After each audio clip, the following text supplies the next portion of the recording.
Let's talk a bit about the web and some of the technologies that are utilized on the web. If you're at your computer and you want to visit a website and you open your browser of choice, you type in the URL for the site you would like to visit and you press, enter. Then what happens from there is your request goes up to either a LAN if you're at like a school or a business or some other large entity, or if you're at home, then it might go up to a router. From there, that request goes through your ISP, your internet service provider, and then it actually enters the internet. So you've got the internet and the web, and they are slightly different. I like to think of the internet as a series of roads or highways, and the web is built on that internet, but it's not exactly the same thing. I like to think of the web as cars, like regular civilian traffic on the roads, on the internet. Now, if you're thinking about road systems, you're thinking about highways. Regular civilian traffic is probably the, most common thing that we see, but that doesn't mean that it's the only thing that is on the road, right? You also have different companies and businesses utilizing the road system. You have the mail service. You may also have military at times transporting things on the road system, right? So you have a variety of things that are utilized for our road and highway system, and civilians moving from place to place is just one of those.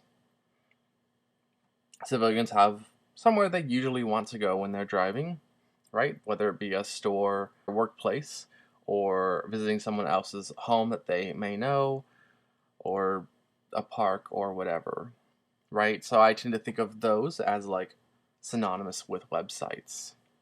So you utilize the road system to get to where you want to go, right?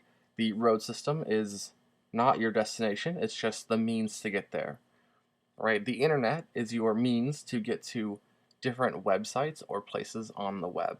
So that's my analogy. Once this request goes up to the internet, somewhere on the internet is the website that you are looking for. It's going to be on one of these machines somewhere. There is a system in place for it to find that website and for that information to go back to your computer. Once it locates that computer, that location of that website, and let's not exactly get into how right now, that data is requested and then it starts to find its way back, going from different computer to different computer back to your machine. What it's sending is essentially a series of files. When you visit a website, it's not just one file, it's multiple files.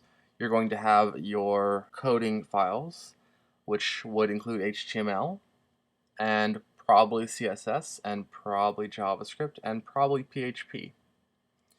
And you're also going to have your media files, like JPEGs, GIFs, video files.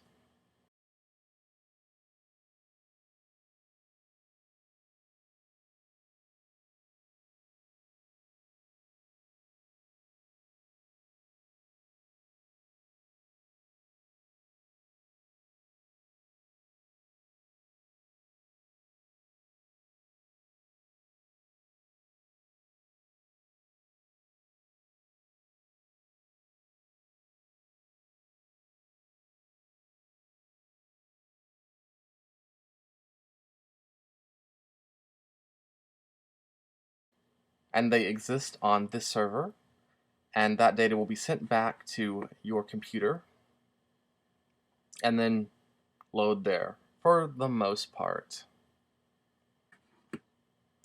What ends up arriving back on your computer will be a series of files that your browser will interpret, the HTML, the CSS, the JavaScript, and the media files, and hopefully some sort of cohesive design that looks like a nice web page.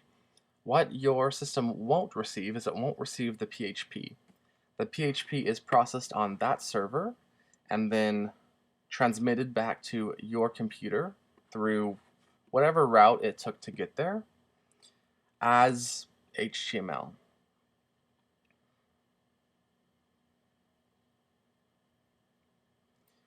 So, on the server, HTML, CSS, JavaScript, PHP.